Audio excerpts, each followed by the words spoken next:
and we managed to come to an agreement. And I think I was going to ask him there actually on the call if he'll be travelling in with Lee Novak, because I think Novs has took a bit off his wage to give to Cookie so they can travel in together.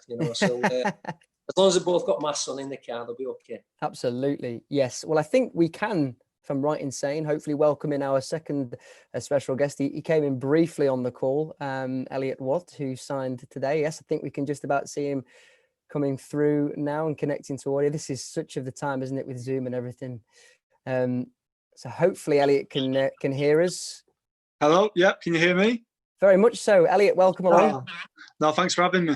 I'm glad it's all worked out technically as well, which is an achievement in itself. Elliot, congratulations on signing for the club. We've just been hearing from Stuart there about how the deal came about, but how much are you looking forward to playing for the Bantams? No, I'm buzzing to be here. Like Callum was saying, then it's a massive club. So, well, have you lost me? I'm back. No, still there. I'm still there. It's a massive club, so yeah, I'm delighted to be here. It's been a long layoff. Last game was March the 10th, I think it was. So can't wait to get back in on Thursday and hopefully hit the ground running. What was it about Bradford City that felt right for you at your stage of your career? I think it's a platform to go show what I'm capable of, learn from the gaffer, and the thing that mainly attracted, the big thing was the gaffer, but also the fan base. To be able to play in front of 15,000, whatever it may be, it doesn't half help. So a big thing was the fan base, but also the size of the club, the history, and also the direction the club wants to head in. I think it's all put together to be a great place for me to come. Your manager's saying there that you could have potentially played at a higher level in the English Football League, but you've decided to come down to League Two from a Premier League side.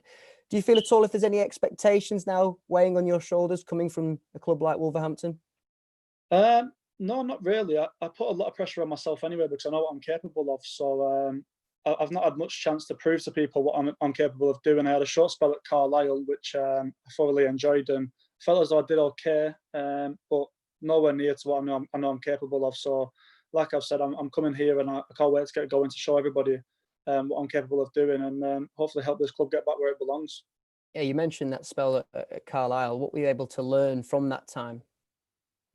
It was great, just getting used to playing men's football. I was watching earlier on in the call, and the gaffer was saying that 23s football is fake, and it's true, it is fake. Like, it's not proper football. And being a football fan, I've watched a lot of football league games throughout my life, and playing 23s football is all great. You get to learn the tactical side, you improve on your technique, but going out there and actually playing for 3 points and playing for fans who love the club, and you've got to give 100% to try actually get them the 3 points as well as the club. So 23s football is all well and good, but getting out there and doing it on a Saturday or on a Tuesday night, that's the best thing. So of course I learned things during my games at Carlisle, tactical wise and stuff like that, and maybe grew a bit or blocked certain things like that. But just the big thing for me was the playing and trying to earn the 3 points, having to fight for it.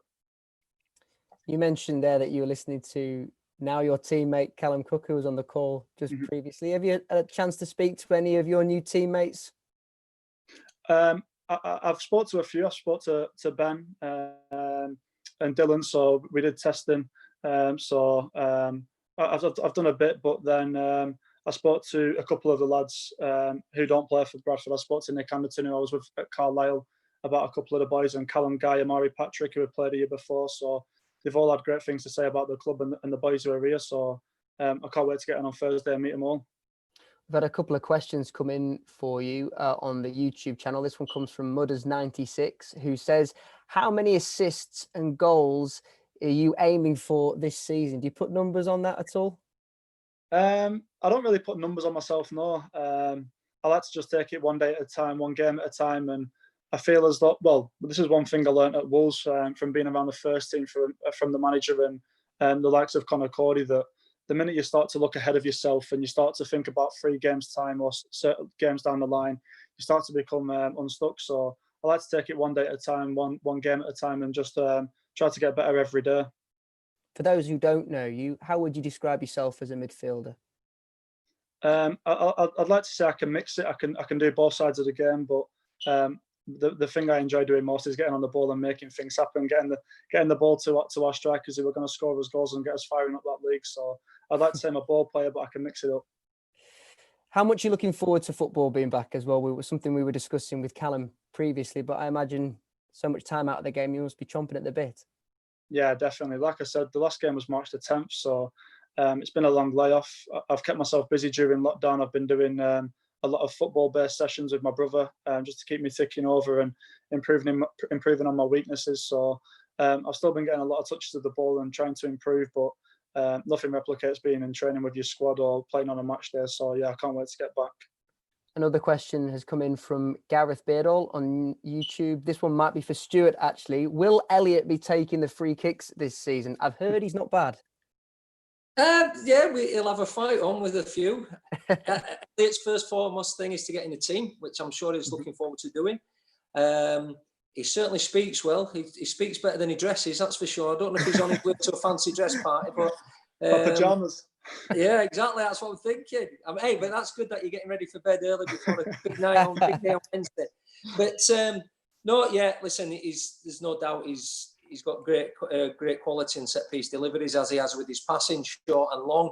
I've watched Elliot, for a few years now, and I know he's going to have to mix his game, in level 2. As I said, when I've watched him at Wolves, he's got on the ball, not a great deal of tackling at academy games, or 23 games if you like, but he knows since he's been at Carlisle that that's part of the game. You've got to do it, and he's more than equipped to do that. But I do see him being a link player for us. I see him, he can get on the ball depending on what system we're going to play. He can go box to box. His actual fitness levels have been good in the testing that we've done. So yeah, he's like everyone. I'm looking forward to working with him, and I know I got a text from, believe it or not that many Bradford fans will know this name, probably Darren Jackson, who used to play for Scotland and Hibs and up at Celtic. Shouldn't swear there, but there you go. But I got a text from him today saying how pleased he was that we got Elliot, because he'd worked with him, I think, at the 19s. And when I texted him back saying, yeah, well, every signing's a gamble, there's no guarantees. But as he said, when you've got somebody with a desire and the determination, which is a bigger thing as anything, which Elliot's got, then he's got a real chance. And Elliot, for you, I'm sure a primary objective will be achieving promotion with this side. We heard Callum talk about it so often as well. I realise that you're saying this in front of your now manager, but it must be something that you're really targeting. No, of course it is. I think the ultimate goal for every club is to get promoted. Every club has that goal and dreams of it. But it's no secret that this club shouldn't be in League Two, but it's a situation we find ourselves in. So it's only down to the players and the staff to help get the club out of the situation it's in. But like I touched on before, I don't like to look ahead and set goals. I like to just take it a day at a time, a game at a time, and just work hard, and hopefully by come the end of the season we'll have achieved that goal. Well, I can tell you, Elliot, that the comments that we're getting on the screen in front of us, that you're going to be welcomed with open arms to Bradford City, and they'll look forward to seeing you put on the shirt as well this season. We really appreciate you giving up your time today and having a chat with us on this forum with Bradford City and BBC Radio Leeds, and good luck for the season when it arrives. No, thank you for having me. It's been great. Thank you. And I think we can hand back to Johnny now. Yeah, thank you very much. Really interesting to hear from both of those guys there, talking about the need and the want and the desire to come in and earn a place in this side and then get this side into where they feel it should belong. What about that desire? Stuart, you've mentioned it a few times, but from your perspective, Ryan, from the club's perspective as a whole, how important is it that they hear that from the players and see that from the players when looking to recruit? Yeah, I think, look, from a staff perspective, we love to hear it because we know how much we put into it. And, when I spoke to Callum the night before he was coming down to sign, and he hear it in his voice that he had no intentions of joining any other club. But in fact, I know how gutted he was when we had to kind of end the loans, and send him back to Peterborough.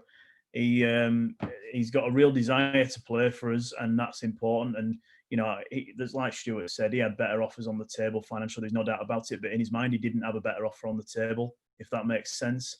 And that means a lot to us. And the more characters that make winning teams, as Stuart knows, if you look back at some of the successful teams that have played at this club, it's been character based in both pre-Premier League and pre League Two promotion and cup runs. It's been about character in the dressing room from what I've seen, and I think in those two we've certainly got character. The young lad Elliot is very interesting, and it's always interesting when you look at social media, the way fans respond to their player leaving their club. And in Elliot's case, we've been absolutely inundated today with Carlisle supporters and even Wolves supporters saying that it's a loss for them and a gain for us. And fans know their football clubs and they know their players, so it's always very interesting to see that. There's certainly been an outpouring today on that front. And if you look at the reaction to Callum Cook rejoining us, as Stuart said, it was a really big one for us. We were very, very keen to bring Callum back to the club, and we've got it over the line. That's fantastic. Right, lots of topics still to get through then, because we haven't even gone into a lot of the issues that people emailed us about. So I will try and rattle through a few here. Some for you, Stuart, some for you, Ryan, and feel free to jump in on any of these as well. A couple related to finances. So I'll probably aim these ones at you, Ryan, if you like. Stuart will probably nod along to that one and take a sigh of relief. Thomas Crawford says, how much roughly is the club still in debt, and can the club be honest with its fans with regards to the loans that it currently still owes the likes of Mr. Rupp and his company? Yeah, I think I'd shared that before. And the loan account prior to the outbreak of COVID was at about 1.7 million. I mean, you call it a loan account. In actual fact, Stefan Rupp owns Bradford City 100%. It's his business at the end of the day. So if he puts money into it, there's no loan going on. There's no interest gain. It's his money. And ultimately, we're probably fortunate to have it at the moment. There is not, I wouldn't say debts is the right word. Like any sports club at the moment, we're struggling. We've got to pay out. We're trying to find a way to pay bills, keep the supply chain paid, and keep the taxman paid. They're very important, and of course our wages. And I can assure you there are a host of clubs in League One and League Two that are limping past every payday, and you are seeing a few trip up over the line when they get to a payday. And even when football restarts, as you've touched upon tonight, John, it doesn't mean that the money tree starts growing outside the stadium, because we will not have anyone here for a while. And those 3 weeks are expensive. So no, I don't. The debt is not really. We're not a club that's got debt mounting. There is, of course, if you look at it from Stefan's perspective, he could say, well, he's in debt, but he's in debt to himself. So it's not. And likewise, he's not really there's no interest from him to pile debt onto the club and hammer home directors' loans and all that kind of stuff. So no, it's not. I think we've been very honest about our finances. I can't think of any team. I've not come across a club since I've been working in football that has shared its operating and playing budgets with its supporter base in the way we did, and we did that because we felt the supporters were owed it, and within reason and within what's legally correct and legally and moral to do. We will always share our position. We've got nothing to hide, and that's certainly I would never sit in this position and be asked to say things that I don't believe myself. So I'm only going to say it how it is, and that is exactly as it is for us financially. Scott Thompson has emailed us. He says everyone wants their team to be successful and perform at the highest level possible. The instability of finances in football, the reduction in money for lower league clubs, and anxiety for how the post-pandemic football landscape will look makes me wonder if I'm going to have a team to support in years to come. What strategies are the club considering to ensure we have a sustainable business model, and is fan ownership / large shareholding something that the club have ever considered? Well, it's not something we're considering at the moment. I think I've said it tonight. Stefan Rupp's absolutely 100% committed to ensuring professional football continues in the city of Bradford, and that's important because that's where it starts and stops. There aren't many clubs making money, and they are reliant on owners. How many clubs realistically now are invested into? They are purchased, mainly, and so at this stage, if fans wish to approach us and offer investment, it's a conversation we could have. But I think some of the people who may want to do that would be quite alarmed by the liabilities that a football club of this nature brings. I mean, you're looking at the stadium behind me; it's over £1.2 million a year to run our stadium, and that's just one element of the business. But like I said, I just generally on that point, our finances are under control, and I think given where we're at in the current climate, I think we deserve a little bit of credit for that. And that's not a pat on the back, but let's be realistic. There are a number of clubs in big trouble. And I hope and I pray that most of those clubs will get through it. I think the Huddersfield Town owner, Phil Hodgkinson, said that he felt 50 or 60 clubs would go into administration. I didn't agree with him, and I said that publicly because there are 50 or 60 owners that won't let that happen. It doesn't mean that's a good thing, but that's the fact. That's the reality of the situation right now. If an owner turns the tap off, you will go into administration. That is as simple as that. So we're no different, but what we are trying to do, and part of my new role, is to improve our commercial footprint and grow the amount of people we're working with. And I'm well on with that. And we brought, Bradford College came back to the club on Sunday. That was announced. That's a really significant partnership for us, and we've been well backed, I must say, by our partners. Have come one after the other to say, we're with you.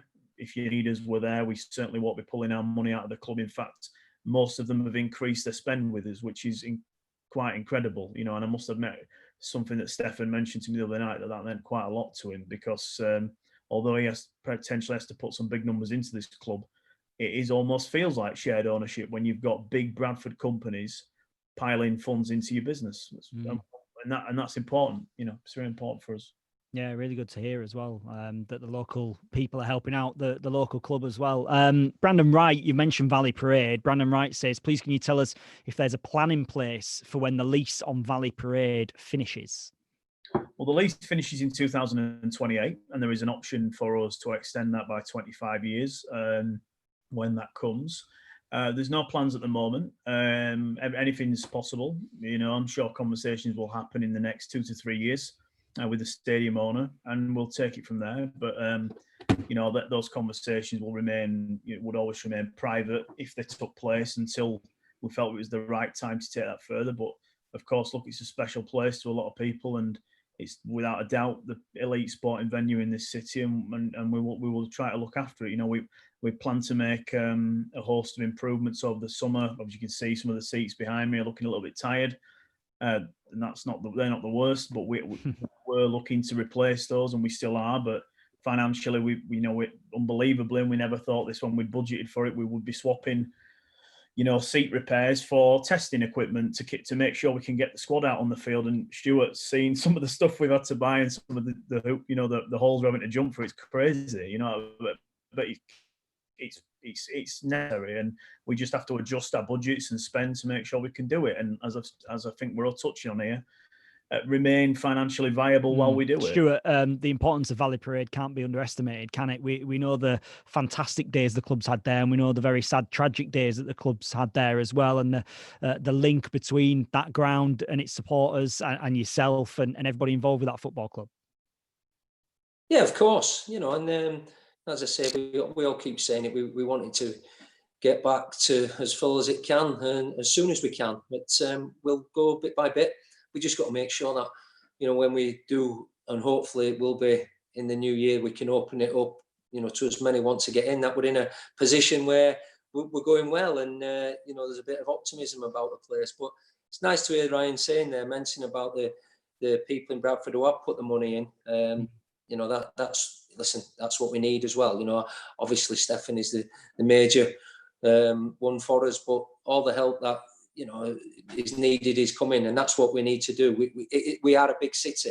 We've got to be a big football club, and we've got to strive to be the best we can, and that means playing higher up.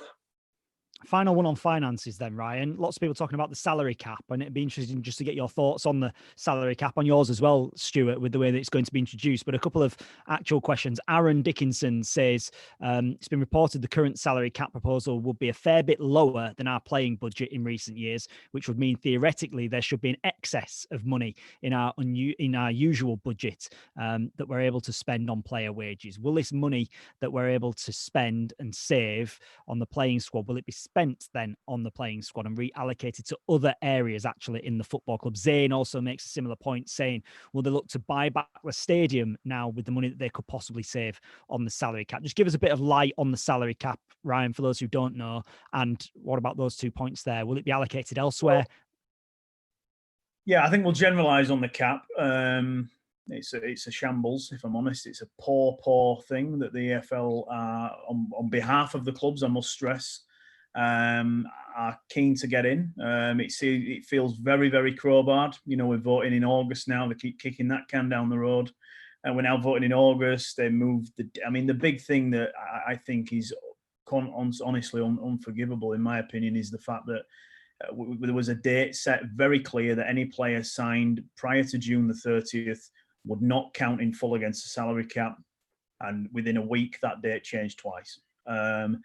In just on that alone, I just think you just take the pressure off the situation. If you're not sure about the model and you clearly haven't got it how you want it because it keeps being changed, even some of the bits in there are being moved up and down, sit back and change it, put it on the shelf. I find it incredible that we're talking about a salary cap when I could, off the top of my head, think of a dozen clubs that have got far bigger fish to fry than whether we're going to have a salary cap. For a start, they won't probably even be able to spend it. My belief, given having sat in the meetings, is that it will be voted through unless there's been an incredible U-turn by a number of clubs. So we will prepare for it to be there. In answer to the question about investment, yes is the answer to that, of course. We would look to reinvest money. There is no pocketing of cash going on here. We're really not the setup. We talk about self-sustainability. I think we must remind ourselves that when over £4 million was spent in League One and we got relegated, that was an overspend. We lost over £2 million that season, and quite honestly was saved by the transfer of Oliver McBurney. That's just the facts.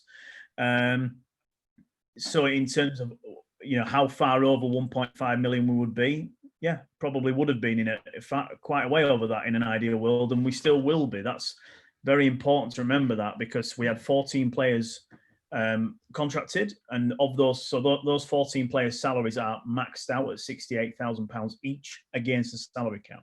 So that gives you an example. That then, if you're any good at maths, I'm not. It tells you what you've got left under £1.5 million. So in actual fact, you will be spending far more than £1.5 million on players, but it won't go against the cap until those contracts expire. Some clubs are obviously able to manipulate that, but just because that loophole, which I've discussed, is there, does not mean you then go out and sign players from way beyond their value. Because that ultimately is still a bill to the club, and we have to find a way here not to get into a position we found ourselves in 12, 18 months ago financially, because it's hugely damaging and it's debilitating and it's taken us back. There's no doubt about that. We've had to make big changes. But in terms of infrastructure, the way I see it and the way that Julian and Stefan see it is that if there is overspill and we're in a good place, 100% we will be looking at how we can use that money to develop what we're doing. It is not going to go anywhere else. Stuart, are you a fan of the salary cap? No, listen, I listen to a lot of managers, Ian Holloway, a lot of chairmans, Peter Swan at Scunthorpe, and they all got different views. But I do think it's if you work so hard as a football club, certainly here, to produce young players, to sell them on. We've got a good history of that in the past. And also to get people into your stadium, at the corporate, whatever it is. And if you've already got a limit, you're working so hard to generate more money. Okay, yeah, it could go on your academy, it could go on the pitch or whatever. But ideally, and it was I forgot his name now, Accrington manager John Coleman, who said it in a Zoom call. He said, why should Accrington, that's his club, be compared to Sunderland, who bring in 35,000 through the turnstiles? Accrington get 2,000-3,000. It's not, it shouldn't be like that. And certainly, your cup runs, you go on your cup runs, you generate money, which comes back then in your playing squad. It wouldn't happen if you're at your cap and you go on a good cup run and you come to January and you've made some money in your cup run, which the club has always done, reinvested it back in. Then you can't go reinvest it back in because you're already at the cap. And things like that. And as Ryan said, to be doing it at this time when there's that many other things going on board, I think is pretty silly. And then you've got your other things. I saw Carl Robinson, the difference between, so I think ours is 1.5, it was going to be 1.2.5, 1.5, I think Division 1 is 2.5, and yet then the Championship jump up to 19 million or something like that, something crazy. So, the disparity when you've got to go up a league or down a league, it's, there's things in place already, to stop clubs, getting into financial difficulties. Maybe that could be tightened up. But for me, a salary cap's not the way to go, no. So there you go, salary caps. Done and dusted. just on that, Johnny, I think what we need to talk about is it just seemed in itself, it's a complete contradiction of itself, because this gap that's been created now where clubs can go out and sign players on any money they want and remain under the cap, you are actually going to create boom and bust in the next couple of years, way more than they will follow in the next 3.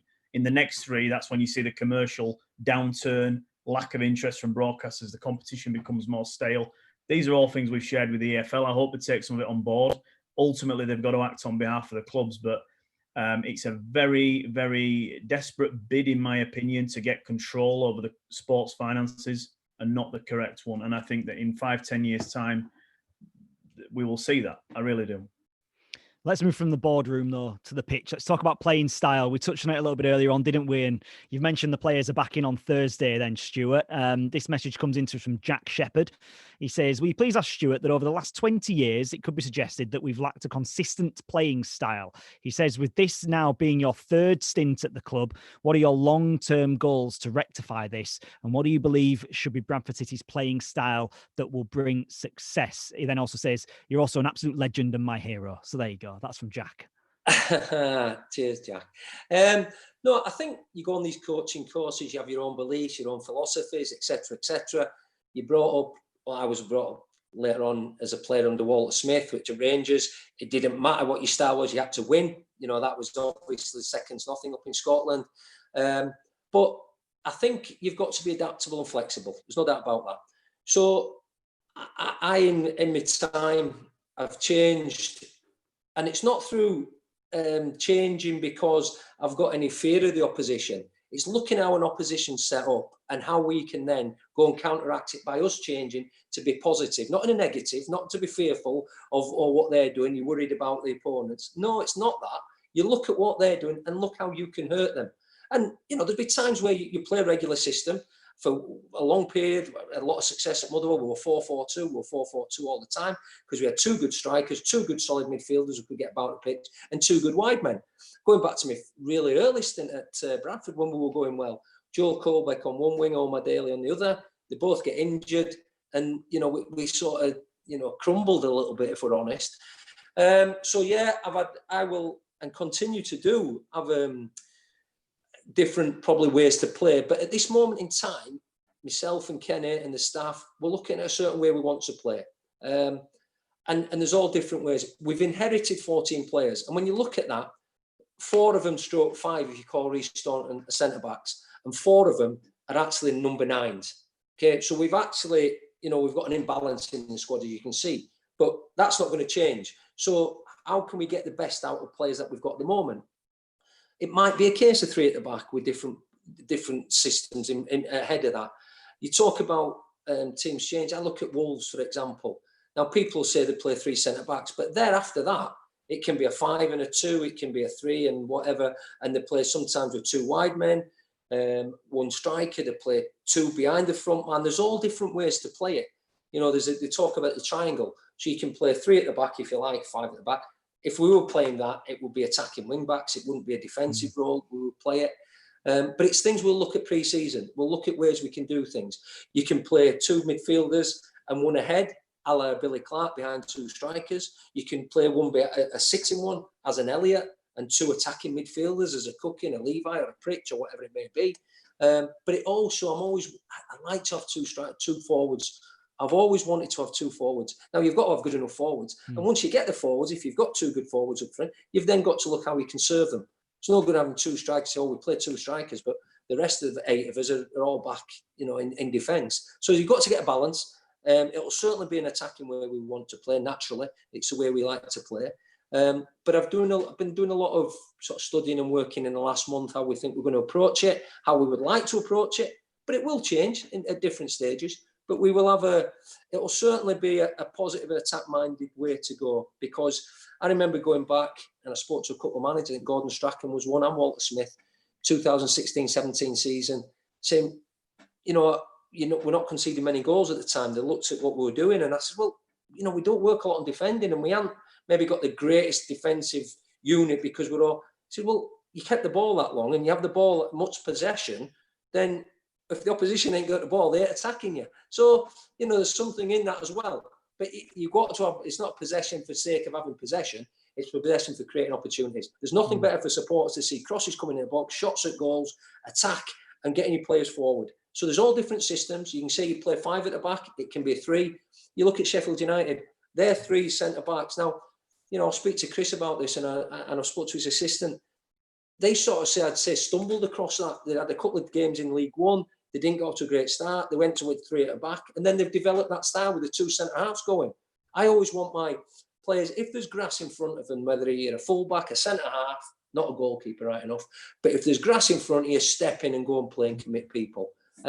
So it'll be front foot football as we can. And as I said, and I think everyone knows, I'd rather win 5-4 than 1-0. But we've obviously got to have an eye on the defensive side of it as well. Yeah, I was covering Sheffield United when Chris Wilder took charge and interviewed him after, I think it was the Walsall game. They got beat by 4 in one of his early games, and he was not a happy man. I thought he was going to thump me at one stage in that interview. He wasn't happy. Well, it's funny because they went down to Gillingham. In fact, Kenny and Greg were there because we played down at, I think we might have been at Millwall, but they went to scout the game. And I don't know if it probably would have been Billy Sharp, but they scored late on. And, even after 4 games, Chris were getting a lot of stick. Oh, he's not the right man. 3 or 4 games in. And then something changed. I don't know whether it's through choice. He had to go to 3 at the back. And then they've worked on that. And everyone knows the roles. But with that, sometimes the opposition know exactly how they're going to play. So even now, Sheffield United have changed it. When they were coming up the divisions, Division 1 in the Championship, they always had the little boy Duffy behind 2 strikers and 2 sitting midfielders. Now you watch Sheffield United, they have a sitting midfielder and 2 attack midfielders. So it can be played in different ways. And there's always little tweaks you can make in that system that people are comfortable in. And that's what the beauty of us having now 4, 6, whatever weeks to work on it on the training ground excites me. A few more messages coming in about this as well. I guess it leads us on to expectation levels. You obviously want to be quite attacking. Bradford Argentina have been in touch with us saying it might be early to ask for the season goals, but we'll ask it anyway. And I'd also like to know what Stuart thinks about what level League 2 will be like after the pandemic. So firstly, what about that? The level you think the standard will be like after the pandemic? Do you know something? I don't even know. I'm not even sure what the level was like last season because I was only in it, for 6 games or whatever it was. And different.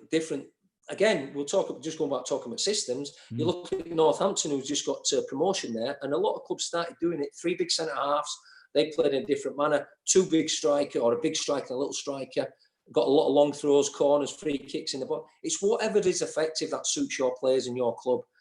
I will never criticise any team that launches the ball in from whatever angle. If that's the players they've got, you work to your strengths. That's the quality of a manager and a group. So I honestly don't know what the level will be at. Who knows? I'm not really interested. I'm just interested in what our level's going to be at. And our level has got to be, obviously, as much quality as we can. But again, it comes down to the togetherness, the attitude, the work ethic, the desire of each other to be the best they can be every game, and then really go and express yourselves. We can't tell our players any more than we have done, and we always have, myself and Kenny. Go and express yourself on that pitch. Show your personality out there. Now, there's right things and wrong things. If you're trying to beat a couple of men in the final third and have a shot and it goes miles over the bar, you'll never get telling off. If you're dribbling out your own penalty box and you get caught and you lose a goal. So there's right things to do and wrong things. As long as you try to do the right things, they might not always come off. No player wants to cross a ball behind the goal when he's trying to cross it or shoot over the bar. But that happens, maybe obviously as you go down levels, it happens probably more. But I'm just concentrating on ourselves. We know at this moment in time, you look at the teams that have been active, Salford, Mansfield, Bolton, Forest Green to an extent. It doesn't really matter that because everyone will go, oh yeah, they're bringing some players in, there's no doubt, some good players. But it's not who you bring in, it's what they do. So, I wouldn't get over, I think a lot of supporters were getting a little bit edgy. Now, obviously, we've managed to bring a few in, a little bit happier. But it's about when you get the players in, what you do with them. What about the expectations then? We've spoken to a couple of your players tonight. Promotion was mentioned. What about your expectations? How are you viewing it? No, you set yourself up for a big fall. I think, listen, what we will say, at a club of our size, with the fan base we've got, we should be aiming naturally to get out of this league, But I know the press love it and Ryan to an extent, and all the supporters, players saying, but they're setting themselves up sometimes yeah, we're going to do this or we're going to do that. Now, the aim is naturally to be one of the best 3 clubs next season and to get up. Now, I wouldn't matter to me if we sneaked in at 7th, like Chris Kamara's team did in 96, like Parky's team did, and we sneaked in at 7th and we got to Wembley and we went up through Wembley. As long as next season we can be looking at fixtures against Division 1 sides, that's our aim.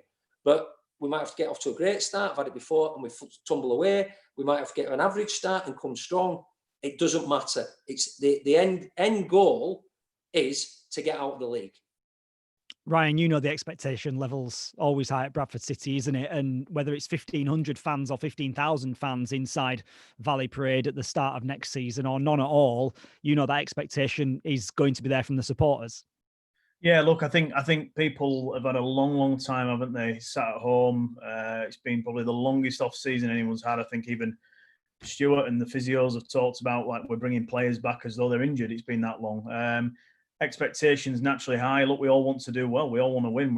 This is a club with big ambitions to get out of this division. And if you look at what we said about the salary cap, I think that's backed up in that. I think at times, I won't lie, sometimes it can be a little bit too panicky. Like Stuart said there, that some supporters get a little edgy if they see a Bolton or a Salford entering the market. We knew when we were going to enter the market and we were comfortable at the point we were going to enter it, and we still know what we're going to do in it. Sometimes on social media things can get a bit out of hand and toxicity generates with certain accounts driving home a bit of a narrative, if I'm honest, and it gets a bit personal. It's been personal recently, and that's hurtful for people like myself because I know what we're trying to achieve here, and if I didn't believe it, I simply wouldn't be in it. So look, I understand it. People are passionate, and I love that, and I'm very passionate about it. And I think we've just got to channel that sometimes. Everyone, like Stuart said, it's easy to get bogged down and to get edgy if you think we're not bringing players across the line, but we know what we're doing and we've got a plan. And like Stuart said, we want to get a team on the field that we can really buy into and are going to deliver us something we can get behind, and I'm sure we will. The social media side of it's very interesting, isn't it, Stuart? Speaking to one of your predecessors, I remember this time last year when we were at the Record Cafe in Bradford, an event where we could actually have people all together, having a pint together. It seems a million years ago now, doesn't it? But when we were at that event, we were talking about social media and he kind of flip-flopped on it, went into it, came out of it, then decided he liked it, didn't like it again, felt it was having an impact on some players and not others. What's your view on it? The world of social media and the impact it has on expectation levels, on the players, on supporters, everything. Yeah, listen, I don't get involved in it. Obviously, people like Ryan needs to get involved in it. They need to know what's going on and what's being said about the football club naturally. I think, the social media side of it can be good in ways. It can be detrimental in ways, I've got to be honest. You talk about, it was Eddie saying keyboard warriors, and anyone can go on. And, I used to say, I worked with Neil Warnock at Sheffield United, and they used to have a thing down there, Praise and Grumble, between 6 and 7 about. I've presented it. I know Praise and Grumble very well. Yeah. But Neil used to come in the next day, and it was on between 6 and 8 or 6 and 7, wasn't it? After the games, clubs, your Rotherhams, but it was on Monday, Friday as well at times. Yeah, so it was. Yeah. He used to come in next day, and bear in mind we're on between 6 and 8, and I used to watch Coronation Street and Emmerdale, so I never listened to it anyway. But he used to come and say, "Hey, Mackie, did you hear him last night having a go at me?" I says, "Neil," he says, "Yeah." So he's there. He's finished his dinner. He's gone and listened to the radio show, and I think he must have rung in a few times. I used to say to him, "But Neil, that Sheffield United fan that won you, how do you know he wasn't a Sheffield Wednesday supporter? You know what I mean? So how do you know? So don't get all." And even some of his experience, he used to listen because it fueled him. So again, I don't take a great deal of notice about it. I'm aware of things because obviously my family and my daughters and my sons see it and use it or whatever, and relay things back to me maybe that I need to know or would like to know or whatever. But things like the phone-ins and the forums, which have all kicked on, can be negative. If I'm a player myself, it's great. You have a good game, and no doubt you go on it and you're getting your back slapped. A couple of games down the line, you're useless, you're the worst player ever. So it's, for me, if I were a player, I would stay off it. Now, it's a good way for a lot of people to interact with people. I understand that totally. I get that. But in a nutshell, it's not for me. And whoever uses it, just use it sensibly. Yeah, Neil Warnock once phoned us when he was the Cardiff boss. He still listened to it when he was the Cardiff boss. Wasn't happy with how we described one of the games between one of the sides in Sheffield and Cardiff. So he phoned up to complain about that. So there you go. Yeah, that's Neil Warnock for you, isn't it? A couple more topics just to get on to them. We're only here for another few minutes, so I'll just tick off a couple of these. Pre-season, Thomas Crawford says, understandably, everything's a bit up in the air at the moment, but does the club have plans for when pre-season can officially commence? Can we expect a few unique pre-season fixtures, either instead of or alongside the traditional ones such as Bradford Park Avenue and Brighouse Town? Well, from that one, we're still awaiting. We keep getting memos in the 46 or 48 page. It takes hours to go through them, but we're still waiting on a memo about friendlies, pre-season friendlies. For example, and again, it comes down to testing. I know in Scotland that every friendly both teams have had to be tested 48 hours before the games. And a couple of games have been called off because they've not had the results back. Ross County travelled down to Hibs and they got called off at 1 o'clock before a 3 o'clock kickoff because Hibs hadn't had the test results back. And also, for example, if you go play Bradford Park Avenue or a Guiseley, are their players being tested?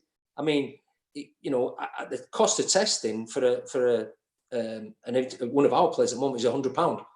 So you're doing that, and if they all got to done before games, and you're having 2 games a week, it's a lot of money. So we'll play a lot of in-house football, but we will look to play other sides. And again, the travel. I think we need to have one game at home to see how it will go.